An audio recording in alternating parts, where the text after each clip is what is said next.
사회적 거리 두기를 강조하면서 소비 활성화 대신 소상공인 직접 지원에 힘이 실리고 있습니다. 원주시 의회도 경기 부양책 대신 소상공인 국세 감면을 정부에 건의했습니다. 총선 후보마다 유권자 표심을 잡기 위한 공약을 쏟아내고 있습니다. 하지만 차별성이 없고 과거 공약이 반복돼 정책 선거를 위한 노력이 필요하다는 지적입니다. 국립공원이 주민들의 재산권 행사를 위해 사유지를 매수하고 있지만 실적은 저조합니다. 땅 주인에게 불리한 매수 제도를 현실에 맞게 수정해야 한다는 지적이 나오고 있습니다. 국내 쌀 소비량이 감소하는 가운데 횡성쌀 어사진미와 원주쌀 토토미가 수출길에 올랐습니다.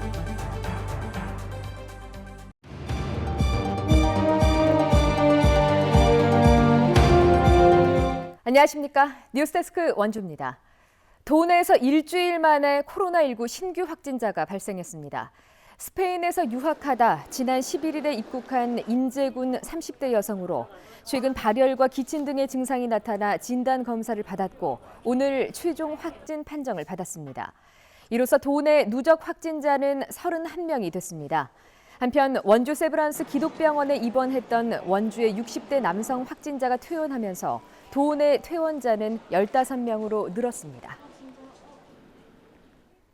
최근 정부가 사회적 거리 두기를 강조하고 나서면서 소비 활성화 대신 소상공인 직접 지원으로 정책 기조가 바뀌고 있습니다. 소비 둔화로 직격탄을 맞고 있는 소상공인이 힘든 시기를 버틸 수 있도록 해주자는 건데요. 원주시의회는 국세 감면을 정부에 건의했습니다. 이병선 기자입니다. 정부가 사회적 거리 두기를 강조하면서 경기부양 카드를 만지작거리던 지자체들의 제동이 걸렸습니다.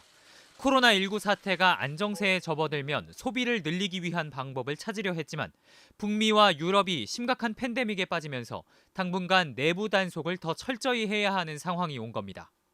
매출의 기반인 유동인구가 돌아오는 걸 기대할 수 없게 되자 소상공인 지원책이 직접 지급으로 집중되고 있습니다.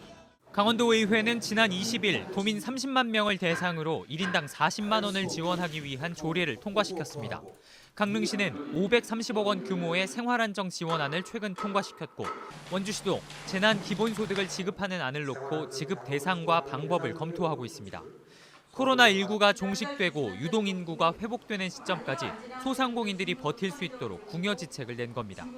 원주시 의회는 정부의 소상공인들의 국세 감면을 요구했습니다. 대출은 새로운 빚만 늘리게 되고 현금 지원은 자립도가 낮은 지자체의 부담일 수밖에 없다는 겁니다.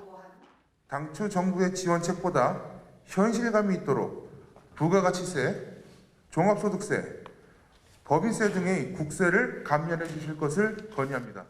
특히 부가가치세는 1월분부터 6월분까지 7월에 정산하는데 한 번에 목돈을 내는 부담을 덜 수 있어 체감 효과는 훨씬 클 것이라는 설명입니다. 한편 정부 차원에서도 소상공인과 기업에 최대 100조 원 규모의 금융지원과 세제 혜택을 예고한 만큼 당장 한 달 뒤를 내다보기 힘든 소상공인들에게 도움이 될 수 있을지 주목됩니다. MBC 뉴스 이병선입니다. 제21대 총선 선거일이 다가오면서 후보들은 저마다 유권자의 표심을 잡기 위한 공약들을 발표하고 있습니다. 지역 발전을 위한 다양한 분야의 공약들이 쏟아져 나오고 있지만 뚜렷한 차별성이 없고 뻔한 공약들만 내놓고 있다는 지적입니다. 권기만 기자가 보도합니다. 원주 갑을 선거구에 출마한 예비 후보들의 공약 발표가 연일 잇따르고 있습니다. 지역의 발전을 위해 다양한 분야의 정책과 아이디어를 공약으로 만들어 표심을 공략하고 있습니다. 그런데 여야 가리지 않고 비슷한 공약들이 적지 않습니다. 여주 원주 간 복선 전철의 플러스 문막역의 건설을 추진할 것입니다. 경제 활성화를 위해서 문막역을 신설토록 하겠습니다. 그래서 문막역 신설 공약은 2014년 원주시장 선거에도 나왔지만 이후 달라진 것은 없었습니다. 원주 을 선거구 송기헌 이강우 예비 후보도 혁신도시를 중심으로 청년 창업 지원 기관을 만들겠다는 비슷한 공약을 내놨습니다. 벤처기업이 혁신도시에 들어오도록 하는 것뿐 아니라 이것을 뒷받침할 수 있는 청년 벤처 창업 투자 기업을 설립하고자 합니다. 청년 창업 사관학교를 만들어 가지고 청년들이 새로운 그 기업을 만들고 또 일자리를 더 원주 MBC 시민검증단은 예비 후보들이 내놓고 있는 공약들이 과거 공약을 반복하고 있고 개발 위주 공약에 치우쳐 있다며 변화가 필요하다고 지적했습니다.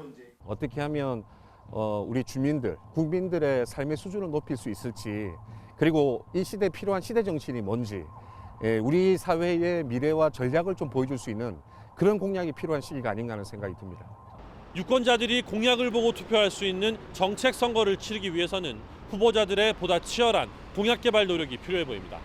MBC 뉴스 권기만입니다. 한국노총 원주 지역 지부와 더불어민주당 이광재, 송기현 후보가 이번 총선에서 노동 관련 정책을 함께 추진할 것을 선언했습니다. 한국노총과 두 후보는 오늘 열린 협약식에서 노동정책을 공약에 반영해 적극적으로 추진할 것을 다짐했습니다. 이광재 후보는 일자리 창출이 가능한 경제도시 원주 건설을, 송기현 후보는 지속 가능한 원주형 상생 일자리 추진을 약속했습니다. 이번 협약식은 한국노총과 더불어민주당이 약속한 비정규직 노동자 차별 금지 등 20개 노동정책 추진을 위해 마련됐습니다. 강원도 재정에 큰 부담을 안겨주고 있는 알펜시아 리조트를 팔기 위해서 공개 매각이 검토되고 있습니다. 올 초 강원도가 추진했던 해외 투자 유치는 사실상 무산됐는데요. 하지만 공개 매각이 난항을 겪을 경우 리조트 가치가 저평가될 우려도 있습니다. 허주희 기자가 보도합니다. 강원도와 맥킨리 컨소시엄이 8천억 원대 매각 협약을 체결했다고 발표한 건 지난 1월 20일. 하지만 한 달도 안 돼 맥킨리 컨소시엄은 기자회견을 자청해 실사 예치금의 납부 유예기간 연장을 강원도에 요청했습니다. 코로나19 사태로 중국과 홍콩 기업의 업무가 마비됐다는 게 이유였습니다.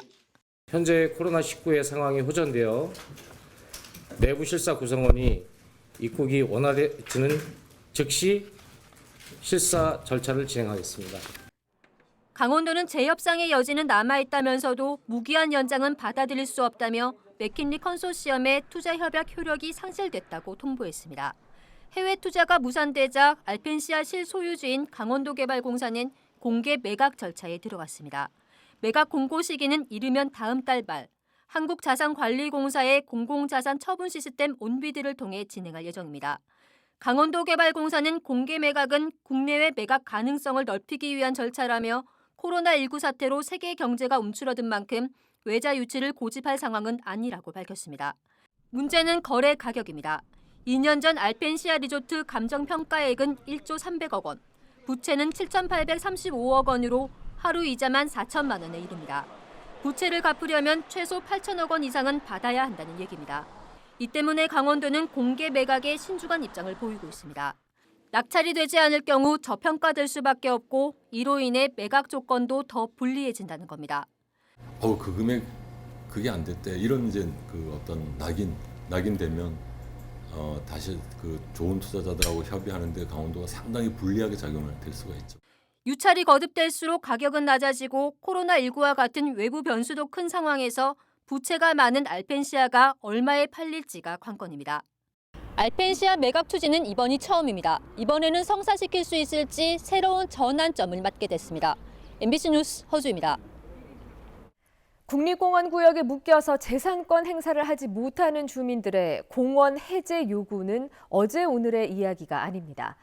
국립공원에서 이런 민원을 해결하기 위해서 사유지 매수 청구 제도를 시행하고 있는데요. 하지만 매수가 실제로 이루어진 적은 거의 없는 것으로 드러났습니다. 그 이유가 뭔지 정다혜 기자가 알아봤습니다. 횡성군 강림면의 치악산 국립공원 구역. 국립공원 지정 이전부터 이 지역에 살아온 주민들은 땅을 팔고 싶어도 억울해서 팔지 못합니다. 사 드리는 것도 선 주변에 거래되는 지가대로 살면은 그게 불만은 없어요. 그런데 그렇지 않고 이렇게 공원구역 내 재산권 행사에 불편이 잇따르는데도 주민들이 쉽게 땅을 팔지 못하는 이유는 토지 매수 제도가 땅 주인에게 불리하게 되어 있기 때문입니다. 국립공원이 사유지를 매수하는 건 크게 두 가지 경우입니다. 먼저 공원 지정 전부터 살던 주민이나 그 상속자는 공단에 매수 청구를 할 수 있는데 평균 공시지가의 70%가 넘어가면 매수 대상에서 제외됩니다. 보상 가격이 낮게 책정될 수밖에 없고 이 때문에 팔겠다는 사람이 없어 지난해 실제 매수는 단 한 건에 불과합니다. 공단도 실효성이 없다고 인정합니다. 사실상 법적 제약이 좀 까다로운 편이라 이게 실효성이 좀 없는 운영인 상태예요. 그래서 일반 탈취 매수는 작년 기준으로도 발생을 안 하고 있고요. 원주민이나 상속자의 땅이 아니더라도 보존 가치가 높은 지역은 감정평가를 거쳐 공단이 사들일 수 있는데 배정된 예산이 턱없이 부족합니다. 지난해 신청은 787건이었는데 실제 매수는 71건에 그쳤습니다.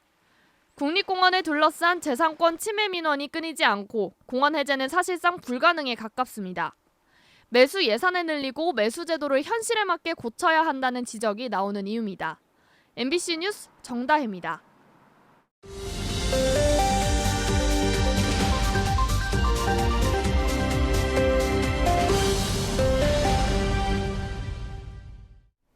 코로나19 사태로 프로농구 정규 리그가 조기에 중단되면서 원주 DB와 서울 SK가 공동 1위로 시즌을 마감했습니다. 한국농구연맹 KBL은 최근 이사회를 열고 프로농구 정규리그 남은 경기와 플레이오프 일정을 모두 취소한다고 밝혔습니다. 정규리그가 중단된 지난달 기준 28승 15패를 달리던 원주 DB가 공동 우승으로 기록됐습니다. KBL은 정규리그 우승 상금 등은 각 구단의 협력업체 종사자들을 위한 지원금으로 쓰기로 했습니다. 강원경찰이 텔레그램을 통한 집단 성착취 영상 거래 사건과 관련한 운영자 11명을 검거했다고 밝혔습니다. 강원지방경찰청은 지난해 8월부터 현재까지 텔레그램 음란물 유포, 제작 범죄 7건을 파악해 11명을 검거하고 5명을 구속했다고 밝혔습니다. 이 가운데는 여중생 3명의 신상 정보를 얻어 협박해 음란물 76건을 제작하고 텔레그램을 통해서 유포하려고 한 10대와 20대 남성 일당 5명도 포함됐습니다. 경찰은 텔레그램방 운영자와 영상 거래를 한 참여자들에 대한 수사도 진행할 계획입니다. 국내 쌀 소비량이 감소하는 가운데 지역에서 생산된 쌀이 잇따라 수출길에 올랐습니다.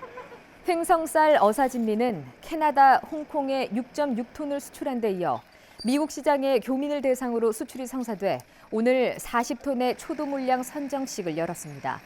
원주 문망농협도 호주 멜버른과 시드니로 원주쌀 토토미 10.8톤의 첫 수출이 확정돼 선적 기념 행사를 열었습니다.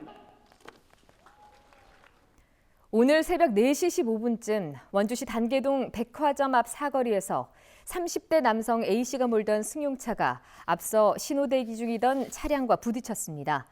이 사고로 정차된 차량에 타고 있던 4명이 크고 작은 부상을 입고 119 구급대에 의해 병원으로 옮겨졌습니다.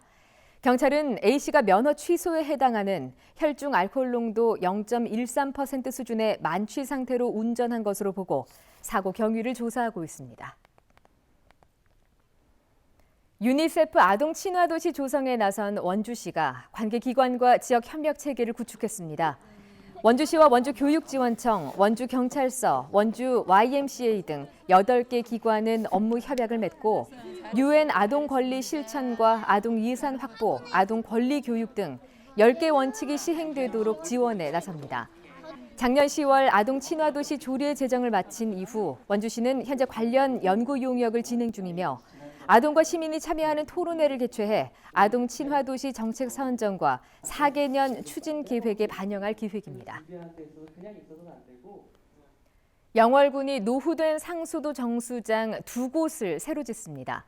주천면과 한반도면에 있는 상수도 정수장 2곳으로 주천 정수장은 74억 원을 들여 내년까지, 한반도 정수장은 60억 원을 투입해 오는 2022년까지 완공합니다. 완공된 주천 정수장은 하루에 1,200톤씩, 한반도 정수장은 1,000톤씩 생활용수를 공급하게 됩니다. 내일부터 어린이 보호구역 교통사고에 대한 처벌이 강화되는 민식이법이 시행돼 어린이 보호구역에서의 운전에 주의가 필요합니다. 민식이법 시행에 따라 올해 89대를 시작으로 오는 2022년까지 도내 모든 스쿨존에 무인 단속 장비가 설치될 예정입니다. 또 스쿨존에서 안전운전 의무를 위반해서 어린이 사망, 상해 사고를 일으킨 가해자는 가중 처벌됩니다. 경찰은 아침 8시부터 저녁 8시 사이 스쿨존에서 시속 30km를 넘겨 과속하면 일반 도로보다 범칙금과 벌점이 2배 부과된다고 경고했습니다. 뉴스데스크 원주를 마칩니다. 고맙습니다.